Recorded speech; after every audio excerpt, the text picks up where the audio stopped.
Good evening and welcome to Poland Daily. I'm Conrad Gorlinski, and this is the news. Well, this morning, the Russians continued attacking Ukrainian cities. Explosions were recorded in Kiev and Kharkiv, among others. 2 people were killed and more than 20 were injured. In addition, intense fighting is still ongoing in Mariupol, and the Russians are mobilizing additional forces to support their attack. In the morning, Kiev was under fire. Now, rescue services worked at the missile impact sites. The mayor of the city said that there were victims, but their number is still unknown. Missiles also fell on Kharkiv and Severodonetsk. Inhabitants of Ukrainian cities are living in constant fear that one day a bomb will hit their block, their apartment, or they'll die just walking down the street. We came here to buy a parking camera, and then it hit the roof of the car. That's it. A girl and a guy who was slightly injured, and the second guy was lying down. He was taken away by an ambulance. Can you see them? Here, look. Were there many explosions? I heard 1, 2, 3, and then 4. And this is what flew here to the yard. Here, look. Oh goodness, why do children suffer? Pensioners who survived the war, the first, the second, and the third. President Zelensky said that further sanctions against Russia should concern oil. He added that only tough sanctions would accelerate the Kremlin's thinking about peace.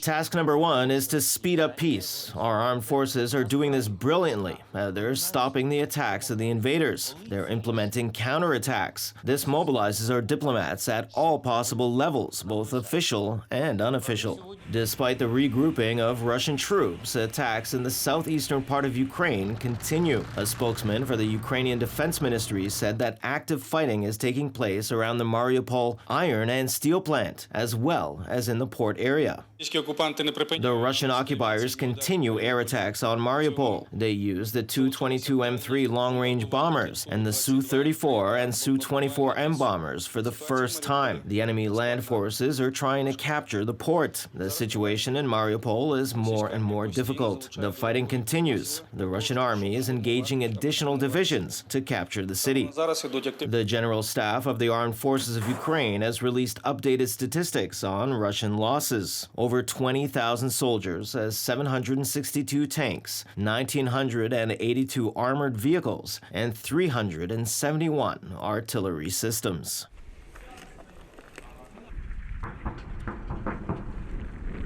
The lingering conflict with Russia has made Ukraine's food exports and harvests increasingly scarce. Rising costs and labor shortages are dragging on its agricultural production. Additionally, various blockades of vital trade routes have deteriorated food delivery to dangerous levels. Volodymyr manages a 250-hectare farm in a suburb of Lviv, which mainly cultivates wheat, corn, soybean, and sunflower seed, which are Ukraine's major export crops. But the escalating situation has driven up the prices of energy as well as fertilizers, and these increases are becoming unbearable for local farmers. The price of diesel has risen by 25%, and we don't know whether it'll keep rising. I guess that the overall production cost will increase by 10%.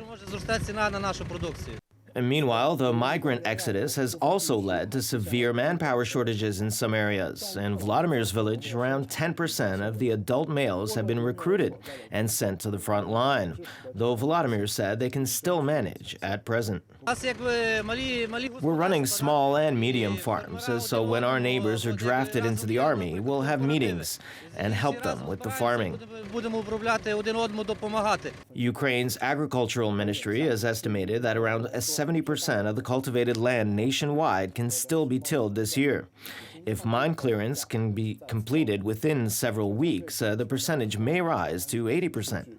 Currently, Ukraine's food exports are facing huge challenges due to the blockade in the Black Sea, a major trade route for Ukraine. About 13 million tons of corn and 3.8 million tons of wheat cannot be transported by sea for the time being. Ukraine's Deputy Minister of Defense, Hanna Maliar, said earlier that it's not clear when trade through the Black Sea can resume. The UN has warned that, with Ukraine's spring plowing hindered and a suspension in its food trade, the already record-breaking food price may increase by a further 22%, which will have far-reaching impacts on global food trade and security. And hundreds of Catholic Poles and Ukrainians prayed for peace yesterday evening on Good Friday as they participated in a Way of the Cross procession through the streets of Warsaw.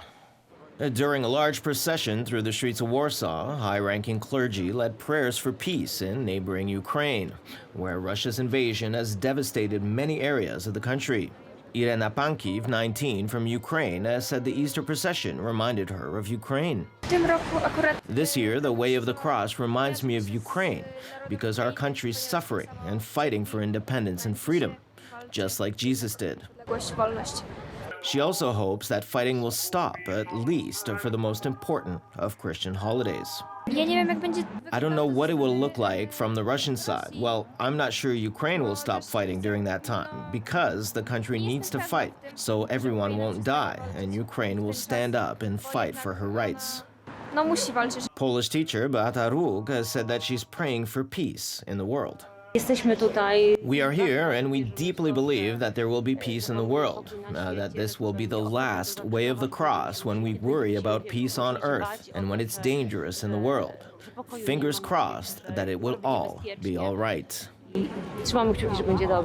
Russia's invasion of Ukraine has sent more than 4.7 million fleeing across borders, the UN Refugee Agency reported on Thursday. The majority have crossed into Poland, which had the region's largest Ukrainian community of about 1 million before the war.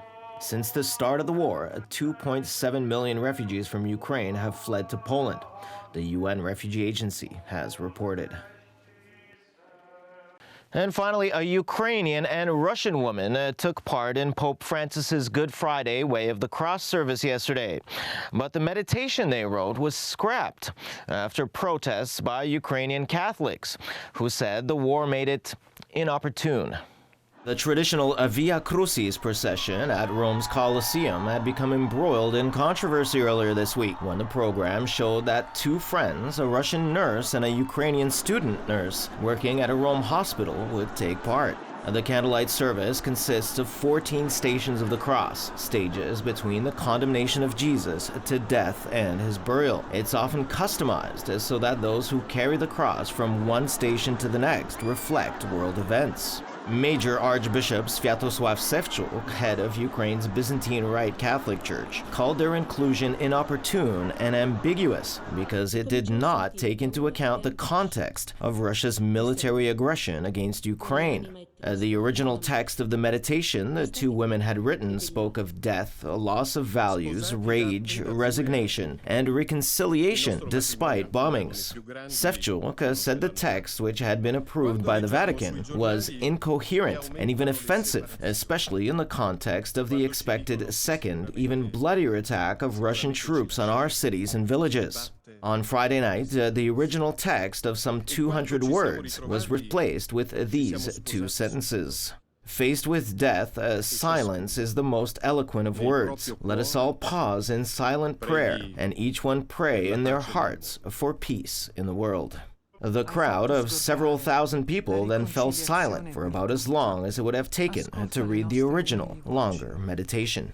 Francis sat and watched the procession sitting on a white chair. Then, in his own final prayer, he asked God the following: allow adversaries to shake hands so they can taste mutual forgiveness, to disarm the hand raised by a brother against a brother so that concord can spring from where there is now hate. Since the war began, Francis has only mentioned Russia explicitly in prayers, such as during a special global event for peace on March 25th, but he has made clear his opposition to Russia's actions, using the words invasion, aggression, and atrocities. This evening, Francis will lead an Easter Vigil Mass in the Basilica. Tomorrow, on Easter Sunday, the most important day in the Christian liturgical calendar, he'll say Mass in St. Peter's Square and then deliver his twice-yearly Urbi et Orbi message and blessing. As usual, thanks very much for joining us this evening. Please stay with us for Poland Daily Weather, Poland Daily Business, and other programs. But from me, it's have a wonderful Easter Sunday tomorrow.